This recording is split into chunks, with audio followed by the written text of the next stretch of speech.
ওরে গাধা, এখন তো সুন্দরবনে বান্দর আছে, একটা লেজ কেটে কেন মানুষ হয় না? হয় তাহলে ওর থিওরি ঠিক নয়। ওসব গাঁজাখর, তাও মেয়াদোত্তীর্ণ গাঁজা খেয়েছি। কথা বলতে শুধু গাঁজা খায়নি, মেয়াদোত্তীর্ণ গাঁজা খাওয়ার কারণে এই সমস্ত কথা বলছে। ইসলাম কখনো এ কথা বরদস্ত। ইসলাম বলছে আল্লাহ তাআলা মানুষকে না খালাক না করতে গেলে ওই 5 তারিখের আগে মাহফিলে গণ্ডগোল করে বন্ধ করে দেওয়ার উপক্রম হচ্ছিল। এখনও একদল আছে, তারা মাহফিল বন্ধ করার জন্য চেষ্টা, হক কথা বলতে দেবে না।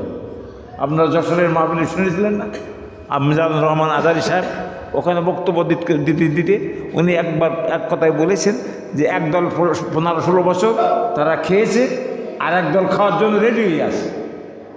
এই কথাটা কোনো দলের নাম টাম যদি বলেন না, যে আহমদ ভাই খেয়েছে, কি ডাক্তার সাহেব খেয়েছে, কি ইমাম সাহেব খেয়েছে, এমন কোনো কথা হতে না, কোনো দলের নাম নেই। কিন্তু একজন তার গায়েতে নিয়ে বলছে আমাদেরকে এই কথাটা বলেছে, আর জামাতের দলে উনি উস্কানি দিচ্ছেন। সকলে বলে নাউজুবিল্লাহ। উনি কোনো দলকে কথা বলেন নাই, কিন্তু বিএনপির একজন লোক এই কথাটাকে তার গায়ে টেনে নিয়ে বলেছে, জামাতের সম্পর্কে বিভিন্ন রকম মন্তব্য করেছেন। আজারি না ফাজারি বলছে, আজারি না নাজারি, আজারি না ফাজারি, আজারি না কি অমুক। তুমি চিনতে পারতেছো না যে আজারির নামে লক্ষ লক্ষ লোক এক জায়গায় সমবেত হয়? যে আজারির নাম শুনলে 20-20 লাখ 30 লাখ লোক এক জায়গায় সমবেত হয়, আর তুমি আজারি না ফাজারি এখন চিনতে পারতেছো? বন্ধুরা আমার, এমন একটা পরিস্থিতি এখনও কিন্তু আছে। আপনারা গা ছেড়ে দিয়ে চলবেন না, একটু সাবধান হয়ে চলবেন। এখনও কিন্তু আমাদের পরে মুসিবত আছে, ভয় করবেন। সাংঘাতিক ধরনের মুসলমানের ভিতরে অনেক ফিরকা, অনেক মাসলাক। ইসলামপন্থীরা যদি এক না হয়, এদেশে কোরআনের আইন আমরা দেখতে পাবো না। কারণ তার প্রমাণ আমরা মিটিংয়ে দেখছি, ওয়াজ মাহফিল বন্ধ করে দেওয়া হচ্ছে, গণ্ডগোল বাঁধানো হচ্ছে, মানে খামাখা সেখানে যে গণ্ডগোল বাঁধাচ্ছে। বন্ধুরা আমার, আগেও যা ছিল এখনও তাই। মুদ্রার 1 ফিট আর 1 ফিট, আপনারা সাবধানেই থাকবেন। মুসলমান কখনো ভুল করলে এবার আর ভুল করা যাবে না। এবার হাতছাড়া যদি হয়ে যায় তাহলে আর কখনো আমরা তো দেখতে পাবো না, আমাদের পরবর্তী জেনারেশনরাও আর ইসলামকে, কোরআনকে সংসদে দেখতে পাবে কিনা আল্লাহই ভালো জানেন, আমরা ভালো জানি না। আল্লাহ তাআলা আমাদেরকে আজকে এই পবিত্র দিনে জুমার নামাজ পড়বার জন্য আমাদেরকে যে পবিত্র ঘরে আসার তৌফিক এনায়েত করেছেন, এজন্য এই দুর্দিনের মধ্যেও আল্লাহ তাআলার দরবারে আমরা শুকরগুজার হচ্ছি। একটু জোরে সরে বলি আলহামদুলিল্লাহ। আমি আপনাদের সামনে মানুষ সৃষ্টির ইতিহাস সম্পর্কে হযরতে সূরা নিসার ভিতর থেকে আমি আপনাদের সামনে তেলাওয়াত করতে যাচ্ছি। সূরা নিসা বলে একটা সূরা আছে, সূরা নিসা। নিসা মানে কি জানেন আপনারা? নেশা মানে কি বলেন তো? নেশা মানে মহিলা, নেশা মানে কি মহিলা। ইমরাতুন মানে মহিলা, ইমরাতান মানে 2 জন মহিলা, আর নেশাউন মানে সকল মহিলা। এটা হলো জমাত শেখা। কথা বুঝতে পেরেছেন? তাহলে নেশা মানে কি মহিলা। মহিলাদের জন্য আল্লাহ তাআলা একটা সূরাই নাজিল করে দিয়েছেন। বলুন সুবহানাল্লাহ। আমি সেই সূরা নিসার 176 নম্বর আয়াত আপনাদের সামনে তেলাওয়াত করেছি। কত নম্বর আয়াত? কোন সূরা? কত নম্বর পারা? 4 না? 4 নম্বর পারা সূরা নিসা। আমি 176 নম্বর আয়াত আপনাদের সামনে তেলাওয়াত করে ফেলেছি। এখন এরপরে বেসিস করে আমি আজকে কথা বলবো, আলোচনা করবো এই সূরা নিসার পরেই। আপনারা খুব খেয়াল করে শুনবেন এবং বোঝার চেষ্টা করবেন কেন আল্লাহ তাআলা আমাদেরকে সৃষ্টি করলেন, মানুষ বানালেন কেন? মানুষ বানাই গেলে ভুল করলেন আমাদের না? মানুষই আমরা আল্লাহর শুকরিয়া আদায় করবো। কোনটা করবো? শুকরিয়া আদায় করতে হবে, কারণ আমাদেরকে হাত দিয়েছেন, পাও দিয়েছেন, মুখ দিয়েছেন, জবান দিয়েছেন, চুল দিয়েছেন, পা পর্যন্ত নখ দিয়েছেন, যা প্রয়োজন সব আমার আল্লাহ আমাদেরকে দিয়েছেন। এজন্য আল্লাহর দরবারে আমরা বারবার করে শুকরিয়া আদায় করব। সকলেই বলুন আলহামদুলিল্লাহ। কত মানুষ আছে যাদের পাও নাই, আছে না নাই? কত মানুষ রাস্তায় ভিক্ষা করে, একখানা থালায় নিয়ে বসে, দেখেন আল্লাহ আমাদের সে অবস্থা করেন নাই। আমাদের হাতও দিয়েছে, পাও দিয়েছে, চোখও দিয়েছে, সব কিছু অঙ্গ প্রত্যঙ্গ দিয়েছে। বলেন আলহামদুলিল্লাহ। লাকাদ খলাকনাল ইনসানা ফি আহসানি তাকওয়িম। সবাই বলুন আল্লাহু আকবার। আমি অত্যন্ত সুন্দর করে, অত্যন্ত খচিত করে, নিখুঁত নির্ভুল করে ও মনোরম করে, দৃষ্টিনন্দন করে এই মানুষ সৃষ্টি করেছি। এর ভিতরে কোনো খুঁত নাই, আছে কি? বলেন আলহামদুলিল্লাহ। আমি সূরা নিসার প্রথম থেকে আপনাদের সামনে তেলাওয়াত করেছি, ওর পরে আলোচনা করবো ইনশাআল্লাহ। ওমা তৌফিকে ইল্লা বিল্লাহ। আল্লাহ তাআলা বলছেন ইয়া আইয়ুহান্নাস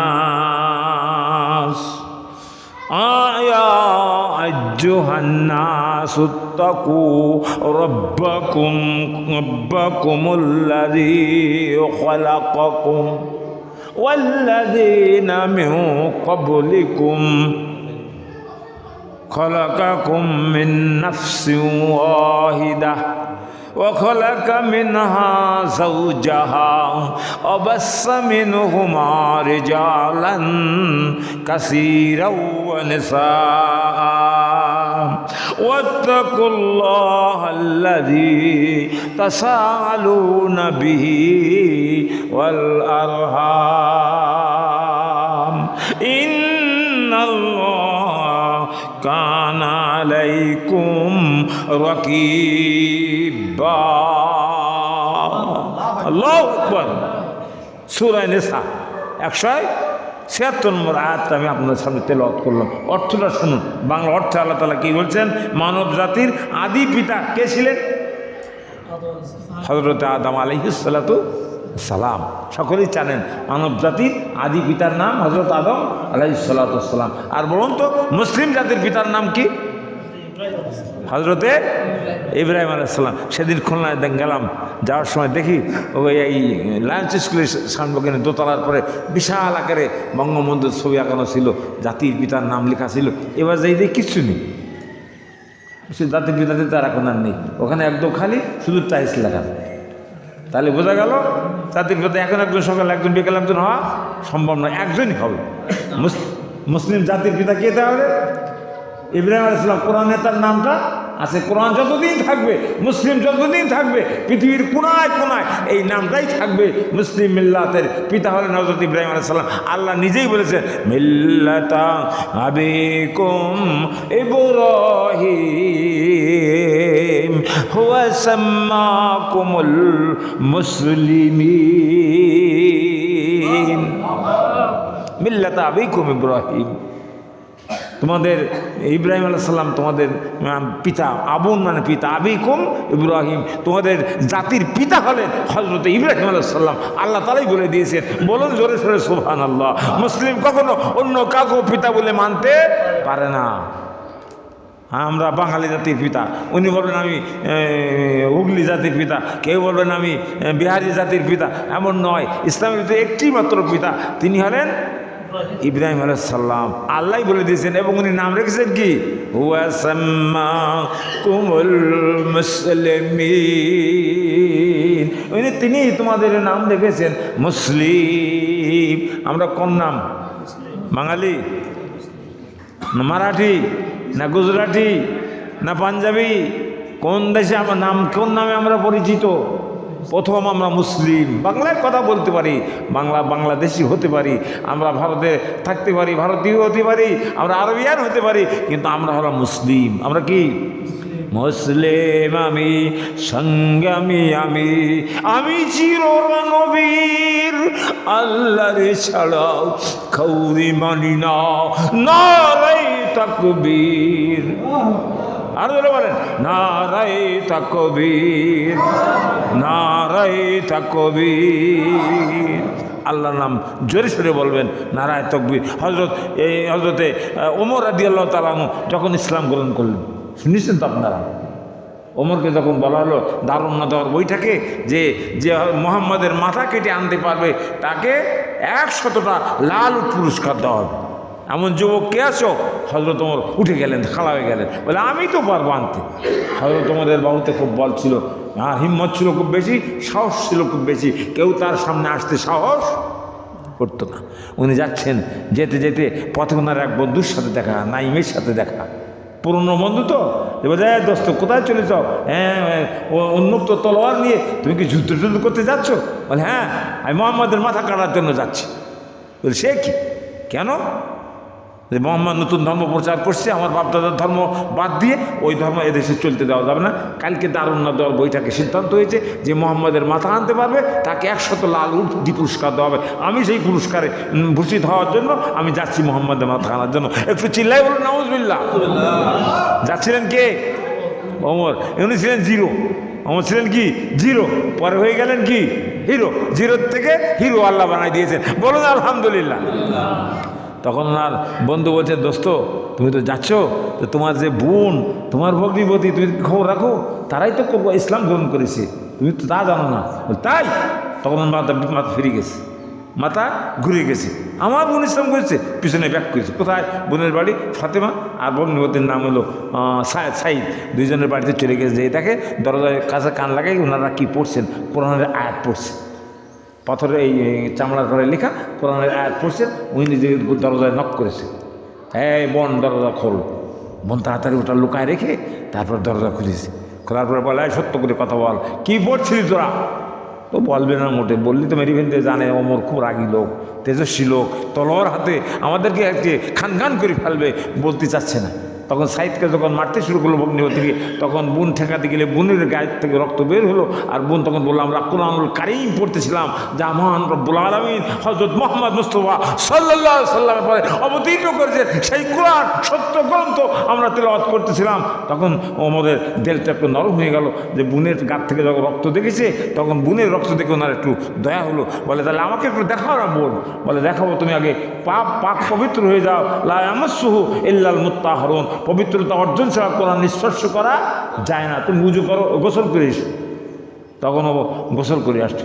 আর যখন দেখবেন মানুষের রাগ হয়ে যায়, তখন যদি গোসল করানো যায় রাগটা একটু কমে যায়, উজু করানো যায় রাগটা একটু কমে যায়। দাঁড়ায় থাকে ওকে বসাই দেবেন, রাগ কমে যাবে, বসিয়ে থাকে শোয়াই দেবেন, রাগ কমে যাবে। বলেন সুবহানাল্লাহ। এটা আল্লাহর নবীর সুন্নাত। কার সুন্নাত? আল্লাহ নবীর এই কথাগুলো হাদিসের ভিতরে বলেছেন। যা কোমর তখন গোসল করে আসার পরে ওই কোরআনের ওই আয়াত যখন উনি পড়েছেন, পড়ার পরে পড়তে পড়তে উনি তো আরব দেশের লোক, ওনার হৃদয়ের ভিতরে কম্পন সৃষ্টি হলো। কোরআন এমন এক জিনিস যা পড়লে হৃদয় কম্পিত হয়ে যায়। আল্লাহ তাআলা নিজে বলছেন, ইন্নামাল মুমিনুনা ইযা যুকিরাল্লাহু ওয়াজিলাত কুলুবুহুম ওয়া ইযা তুলিয়াত আলাইহিম আয়াতুহু যাদাতুহুম ঈমানাও ওয়া আলা রাব্বিহিম ইয়াতাওয়াক্কালুন। ইন্নামাল মুমিনুন, ওরাই হলো মুমিন। প্রকৃতপক্ষে ইমানদার হল তারাই। মোমেনের সংজ্ঞা আমার আল্লাহ তাআলা দিয়েছেন। মোমেন কাকে বলে, মোমেন কি জিনিস, মোমেন হতে হলে তার কী কী গুণ থাকতে হবে, কী কী যোগ্যতা থাকতে হবে, এখানে আল্লাহ তাআলা সেই কথাটাই বলে দিয়েছে। মোমেনের ডেফিনেশন কি, তাই আল্লাহ তাআলা বলছেন, ইন্নামাল মুমিনুনা আল্লাযীনা ইযা যুকিরাল্লাহু ওয়াজিলাত কুলুবুহুম, যখন তাদের সামনে, মোমেনদের সামনে যখন আল্লাহর জিকির আসবে, কি আসবে? আল্লাহর যখন জিকির আসবে, ওয়াজিলাত কুলুবুহুম, তখন তাদের অন্তরটা আল্লাহর ভয়ে প্রকম্পিত হতে থাকবে, কাঁপতে থাকবে। বলুন সুবহানাল্লাহ। কার জিকির? জিকির বোঝেন? স্মরণ। জিকিরের বাংলা অর্থ কি? স্মরণ। আল্লাহর কথা যখন আসবে, কোরআনের কথা যখন আসবে, হাদিসের কথা যখন আসবে, দিলটা নরম হয়ে যাবে। মসজিদে যতক্ষণ থাকেন কি বলেন, দিল নরম থাকে না? তার কারণ কি? এখানে কোরআনের কথা হয়, হাদিসের কথা হয়, দুনিয়ার কথা এখানে হয় না। এই জন্য মানুষের দিলগুলো নরম থাকে। আল্লাহ তাই বলছেন, ইন্নামাল মুমিনুনা আল্লাযীনা ইযা যুকিরাল্লাহু ওয়াজিলাত কুলুবুহুম, তাদের অন্তরগুলো প্রকম্পিত হতে থাকে। ওয়া ইযা তুলিয়াত আলাইহিম, অতঃপর তাদের সামনে যখন আল্লাহর কোরআন তেলাওয়াত করা হয়, যাদাতুহুম ঈমানা, তখন তাদের ঈমান আর বেড়ে যায়। বলুন সুবহানাল্লাহ। এত সময় যে ঈমান ছিল, কোরআন শোনার সাথে সাথে ঈমান ধাপে ধাপে বাড়তে থাকে। একটু জোরে সরে বলুন সুবহানাল্লাহ। আর একটা গুণ থাকবে মোমেনের। তাহলে প্রথমটা হলো কি, যে তারা আল্লাহর কথা শুনলে, কোরআনের আয়াত শুনলে, আজান শুনলে অন্তরটা কাঁপতে থাকবে। আহা, ফজরের আজান দিচ্ছে ইমাম সাহেব, ও তো ইমামের কথা না, ও কথাটা কার? আল্লাহর কথা। এই কথা শোনার সাথে সাথে ঘুম থেকে জেগে উঠবে, উজু করবে, আবার মসজিদের দিকে চলে আসবে। এটা হলো কি এর তাৎপর্য। ইমানের ভিতরে ভয় যখন আসবে, ইমানদার হলে তার অন্তরটা কাঁপা, মানে কি? আল্লাহর ডাকে সাড়া দেওয়া, আল্লাহর ডাকে সাড়া দিতে হবে। আজকে আমাদের মসজিদে মাত্র 10 জন, বুঝলেন? এখানে কজন হয়েছিল ইমাম সাহেব? 15-16 জন, এত বড় জায়গা, বিশাল মুসলিম অধ্যুষিত, নাসিরপুর কোনো হিন্দু লোকের বাস নেই, তাই লোক হয়েছে 15 জন। তার কি 800 হিন্দু, বৌদ্ধ, খ্রিস্টান, কি বলবেন আপনি? কোন বন্ধুরা আমার, নামাজ আসতে হবে। তাহলে ইমানদারের লক্ষণ হলো কি, আল্লাহর ডাক শোনার সাথে সাথে অন্তরটা কাঁপতে থাকবে। 2 নম্বর, কোরআন যখন তেলাওয়াত হবে তখন তার ইমান যা ছিল আর বেড়ে যাবে। হযরত ওমরের কাছে একদিন জিজ্ঞাসা করা হলো যে আপনি রসুলের দরবার থেকে, উনি বলছেন যে আমি রসুলের দরবার যতক্ষণ থাকি আমার ইমানটা মজবুত থাকে, বেরিয়ে আসলে মনে হয় আমি যেন ইমান আমার খালি হয়ে গেছে, এরকম আমার মনে হয়। ওমরের মতো মানুষ বলছে। আর 3 নম্বর গুণ হবে, ওয়ালা রাব্বিহিম ইয়াতাওয়াক্কালুন, বলুন আল্লাহু আকবার। 3 নম্বর হলো আলা রাব্বিহিম, আর ওই লোকটা হবে কি হবে, ভরসা করবে, ইয়াতাওয়াক্কালুন, ভরসা করবে, আলা রাব্বিহিম ইয়াতাওয়াক্কালুনা, তার প্রভুর প্রতি ভরসা করবে। ভালো করার মালিক ও আল্লাহ, ভরসা করবে কার পরে? আবার ভালো মানে মন্দ করার মালিক আল্লাহ, ভরসা করবে কার পরে? আমার ফসল দেওয়ার মালিক আল্লাহ, ভরসা করবে কার পরে? আমার স্বাস্থ্য ভালো করে দেওয়ার মালিক আল্লাহ, ভরসা করবে কার পরে? যখন যা আসবে সব বিষয় ভরসা করতে হবে কাকে? আল্লাহ সব করনেওয়ালা, এটা আমাকে বিশ্বাস করতে হবে। এটা হলো মুমিনের 3 নম্বরের গুণের কথা আমি বললাম। আরও অনেক গুণ আছে, এখানে 3টির কথা বলা হয়েছে তাই 3টির বললাম। বন্ধুরা আমার, ভাইয়ের আমার, আপনারা সকলেই মুমিন হওয়ার জন্য চেষ্টা করতে হবে। আমি আপনাদের সামনে সেই কথাটি আজকে নিয়ে এসেছি। সূরা নিসা 176 নম্বর আয়াত আমি আপনাদের সামনে তেলাওয়াত করেছি। আপনারা সকলেই ভালো করে আয়াতের অর্থটা একটু শুনুন। আল্লাহ তাআলা বলছেন, ইয়া আইয়ুহান নাস, হে লোক সকল। নাস মানে মানুষ, মুসলিম না কিন্তু, কাফের না, মুনাফিক না, আরব নয়, আজম নয়, মক্কা নয়, মদিনা নয়, বাংলাদেশি নয়। আল্লাহ তাআলা সব মানুষকে খেতাব করে বলছে। হিন্দু হতে পারে, বৌদ্ধ হতে পারে, জৈন হতে পারে, খ্রিস্টান হতে পারে, যে ধর্মের লোক হোক না কেন, মানুষ যারা, তাদেরকে আল্লাহ তাআলা ডেকে ডেকে বলছে। কাদেরকে? সকল শ্রেণীর মানুষকে, যারা মানবীয় গুণ, মানুষের পেটে জন্মগ্রহণ করেছে, তাদেরকে ডেকে আমার আল্লাহ বলছেন, ইয়া আইয়ুহান নাস, হে লোক সকল। নাসুত্তাকু রব্বাকুম, তোমরা কি করো? ভয় করো। রব্বাকুম, তোমাদের প্রভু। কার ভয় করো? প্রভু, রবের ভয় করো। আল্লাহর কথা বলেন না কিন্তু, রব্বুকুম, তোমাদের রবের ভয় করো। আমানু তাকুল্লাহ, যদি বলতেন তাহলে আল্লাহকে ভয় করো, তা না, রবের কথা বলেছেন। কেন রবের কথা বললেন? রব মানে কি? আল্লাহ মানে কি? আল্লাহ মানে তো তাই, কিন্তু রবের ব্যাখ্যা একটু ব্যাপক। যিনি আমাদের চাওয়ার আগে সকল চাহিদা প্রদান করে দেন, তিনি হলেন রব। বলুন সুবহানাল্লাহ। যিনি মায়ের পেটে আসার সাথে সাথে আমাদের খাদ্যের ব্যবস্থা করে দেন, তিনি হলেন রব। বাচ্চা কি খাবে চিন্তা করে কে? আল্লাহ। কোটি কোটি বাচ্চা দৈনিক জন্মগ্রহণ করছে, আর খাবারের ব্যবস্থা করেছেন কে? আল্লাহ। সকলের খাবারের ব্যবস্থা করেন কে? উনি হলেন রব, উনি প্রতিপালক, উনি আমাদেরকে সব কিছু করার ব্যবস্থা করে থাকেন। এই জন্য ওনার রবের কথা বলা হয়েছে।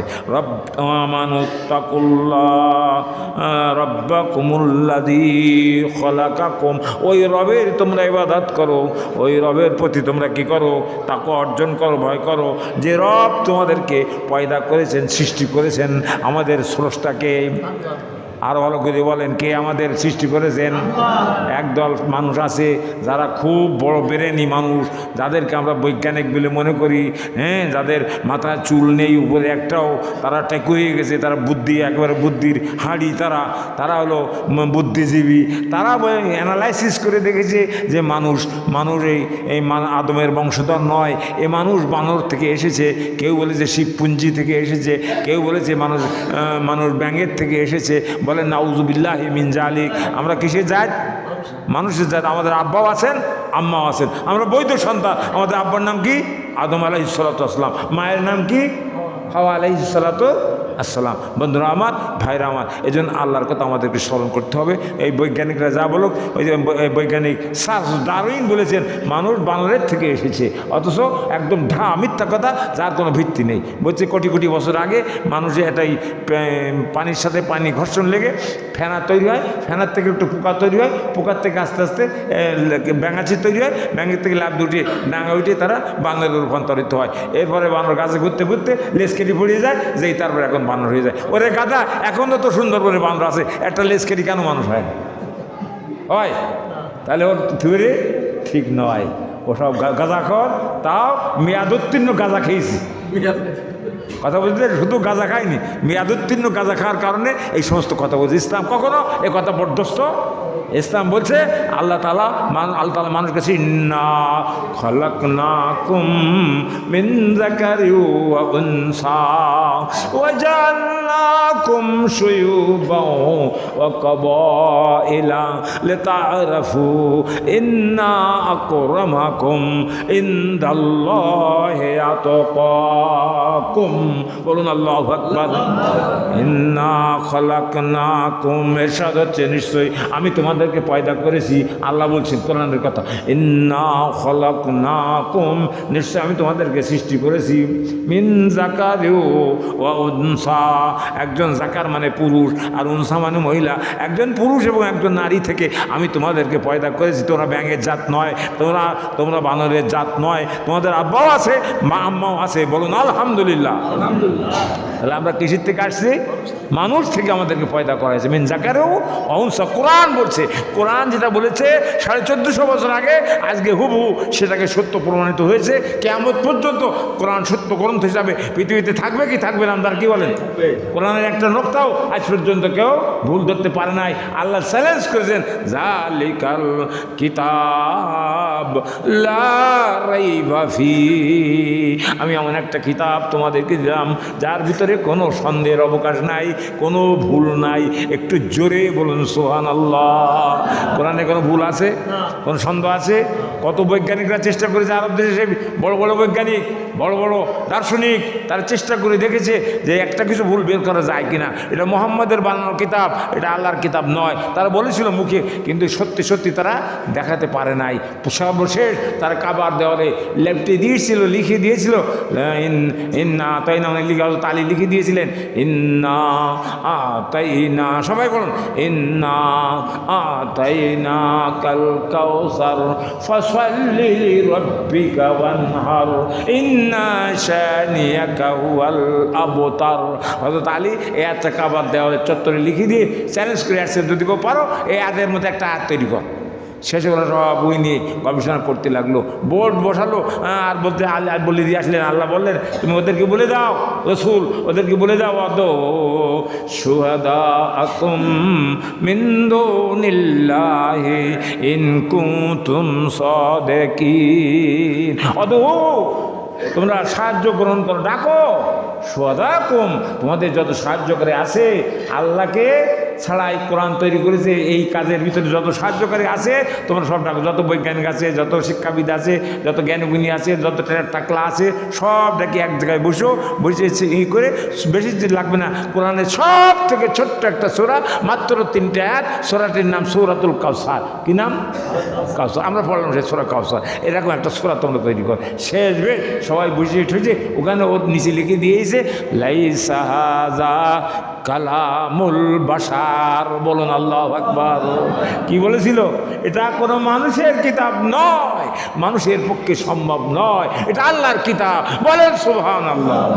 আমি যে আল্লাহর কোরআন থেকে আপনাদের সামনে কথা বলছি, আমি বলেছি কি যে সূরায়ে নিসার 176 নম্বর আয়াতে আল্লাহ তাআলা বলছেন, আত্তাকুল্লাহ রাব্বাকুমুল্লাযী খালাকাকুম মিন নাফসিন ওয়াহিদা, একজন মানুষ থেকে আমি তোমাদেরকে সৃষ্টি করেছি, ওয়া খালাকা মিনহা যাওজাহা, আর আল্লাহ তাআলা মানব সৃষ্টির আদি ইতিহাস এখানে বর্ণনা করেছে। কীভাবে মানুষ সৃষ্টি করা হলো, মানুষ সৃষ্টির আদি ইতিহাস কি, আল্লাহ তাই বলছেন, হে মানব মণ্ডলী, আমি তোমাদের প্রতিপালকের, তোমরা তোমাদের প্রতিপালককে ভয় করো। কি করো? আল্লাহকে ভয় করো, প্রতিপালককে ভয় করো, যিনি তোমাদের একটি আত্মা হতে সৃষ্টি করেছেন, অতঃপর তিনি তার থেকে সৃষ্টি করেছেন তোমাদের তার সহধর্মিণী মা হাওয়া আলাইহিস সালাতু ওয়াস সালামকে। বলুন সুবহানাল্লাহ। তাহলে হাওয়ারও কোনো বাপ নেই, আদমেরও কোনো বাপ, আর একটা লোকের বাপ নেই, কার বলতে পারেন? হ্যাঁ, ঠিক বলেছেন। ঈসা নবীরও কোনো আব্বা, 3টি লোকের পিতা ছাড়া আল্লাহ তাআলা পৃথিবীতে পাঠিয়েছেন, দেখাইছেন যে আমি পিতা ছাড়াও মানুষ বানাতে পারি, আমার সে ক্ষমতাও আছে। এখন পারবে কেউ? পারবে না, কিন্তু আল্লাহ পেরেছে। তাহলে আল্লাহর ক্ষমতার সাথে কারোর ক্ষমতার তুলনা হবে না। বন্ধুরা আমার, ভাইরা আমার, এবং তাদের থেকে ছড়িয়ে দিয়েছেন, এই আদম হাওয়া থেকে ছড়িয়ে দিয়েছেন বহু নর নারী সারা পৃথিবীতে যা আমরা তো আপনারা দেখতে পান, এগুলো সব আদম থেকে আল্লাহ তাআলা হাওয়া থেকে আমাদেরকে ছড়িয়ে দিয়েছেন। যে দেশেরই যাই হোক না কেন তারা সব আদম হাওয়ার বংশধর। কার বংশধর? আদম হাওয়ার বংশধর, ছেড়ে দিয়েছেন। যাই হোক, আল্লাহ তাআলা বলছেন যে তোমরা নিশ্চয়ই আল্লাহ তোমাদের সুপথ সার্বক্ষণিক পর্যবেক্ষণকারী, সব কিন্তু আল্লাহ দেখছেন ক্যামেরা দিয়ে। যেমন আমার কথা এখন টেপ করা হচ্ছে, আমি চলে গেলে এই ক্যামেরা ঠিক সেই কথাগুলো বলবে, আমি অস্বীকার করলে চলবে না। আমি তো বলিনি, এ কথা বললে খাটবে না। ঠিক তদ্রূপ আল্লাহ তাআলা সব ক্যামেরার মতো বন্দি করে রাখছেন। সব ক্যামেরা করার জন্য প্রত্যেক মানুষের দুই কাঁধে দুইজন করে ফেরেশতা আল্লাহ রেখে দিয়েছেন। কয়জন? কে লুট করলো না করলো আমি তো যাইনি দেখতে, আল্লাহর ফেরেশতারা দেখেছে কিনা? কে চুরি করলো না করলো দেখেছেন কে? কে মিথ্যা কথা বললো না করলো দেখেছেন কে? কে দুর্নীতি করলো দেখেছেন কে? যে 30 লক্ষ কোটি টাকা বাংলাদেশ থেকে উধাও করে নিয়ে গেল, এটা দেখেছেন কে? দেখার মালিক একজন আছে। কত টাকা যে কে নিয়ে গেছে সব আমার আল্লাহ জানে। সকল কিছুর হিসাব আল্লাহর কাছে দিতে হবে। আল্লাহ ও সূরা ইয়াসিনে আল্লাহ বলছেন, আল্লায়াউমা নাখতিমু আলা আফওয়াহিহিম ওয়া তুকাল্লিমুনা আইদিহিম ওয়া তাশহাদু আরজুলুহুম বিমা কানু ইয়াকসিবুন। ওই দিনের কথা স্মরণ করো যেদিন আলিয়া নাখতিমু, মুখে তোমাদের মুখে সিলাপ করে দেওয়া হবে, গালা লাগিয়ে দেওয়া হবে। নাখতিমু আলা আফওয়াহিহিম, তাদের মুখে গালা মেরে দেওয়া হবে। অতুকাল্লিমুনা আইদিহিম, আর সেদিন তাদের হাতে কথা বলবে। আজকে আমি হাত দিয়ে কথা বলছি না, মুখ দিয়ে, কিন্তু কিয়ামতের ময়দানে কথা বলবে কি? হাতে কথা বলবে। হাতে কি কখন কথা বলার অভ্যাস আছে? তাহলে হাতে যে কথা বলবে সে কথাগুলো সঠিক এবং সত্য কথা সব হাতে বলে দেবে। আপনি যতই গোপন করেন না কেন, হাত কিন্তু সব আপনার সাথে থাকে, হাত সব বলে দেবে। আর সাক্ষ্য নেওয়ার জন্য ইমাম সাহেবকেও নেবে না, সেক্রেটারি সাহেবকেও নেবে না, সভাপতি সাহেবকেও নেবে না, আমাকেও ডেকে নেবে না। সাক্ষ্য দেওয়ার জন্য আপনার পায়ে যথেষ্ট। তার সাধু আরো জুলুহুম, পা তখন বলবে রাত 12টার সময় অমুক জায়গার থেকে সেই কলা গাছ থেকে কলা কেটে নিয়ে এসেছিল, আমি সাক্ষী দিচ্ছি আমি তার সাথে ছিলাম। কি বলেন, পা বাড়ি রেখে যাওয়া যাবে? তাহলে সাক্ষ্য দেওয়ার জন্য বাড়ির লোক লাগবে। আহা বন্ধুরা আমার, এখন আপনারা চিন্তা করে দেখুন আমাদেরকে কী করতে হবে, তাকওয়া অর্জন করতে হবে। আল্লাহর ভয় যদি আপনার ভিতরে থাকে তাহলে আপনি কখনো অন্যায় কাজ করতে পারবেন না, খারাপ কাজ করতে পারবেন না, কখনো ঘুষ সুদ খেতে পারবেন না। আল্লাহ ভয় যাবি এর তাকওয়ার সম্পর্কে, তাকওয়া মানে হলো আল্লাহর ভয়, খৌফ। আর তাকওয়ার একটা হলো হেফাজত, রক্ষা করা, অন্যায় কাজ থেকে রক্ষা করা, এটার নাম তাকওয়া। আল্লাহর ভয়, এটার নাম তাকওয়া। আর এক তাকওয়ার অর্থ হলো যে হলো হুয়া খৌফুন মিনাল্লাহ তাআলা আযাবি ওয়া ইমতিসালি আও আমরি ওয়া ইসতিনাবি নাওয়াহি, আল্লাহর আদেশ ও নিষেধ থেকে বিরত থাকার নামই হলো তাকওয়া। আল্লাহ যেটা আদেশ করেছেন সেটা মানতে হবে, যেটা নিষেধ করেছেন সেটা ছেড়ে দিতে হবে। এটার নাম কি? তাকওয়া। যদি অর্জন করতে না পারেন তাহলে কবরে যাওয়ার সাথে সাথে আপনার কিন্তু পরীক্ষায় অবতীর্ণ হতে হবে। হযরত ওমরের মতো মানুষ তাকওয়ার কারণে, তাকওয়া অর্জন করার জন্য তিনি কত কষ্ট করেছেন, তিনি তার একটা করে উদাহরণ দিতে গেলে আমাদের সময় চলে যাবে। আমি সেদিকে আজকে আর যাবো না। তাকওয়া সম্পর্কে আরও আগামী সপ্তাহে ইনশাআল্লাহ আলোচনা করা হবে। আমার তৌফিক ইল্লা বিল্লাহ।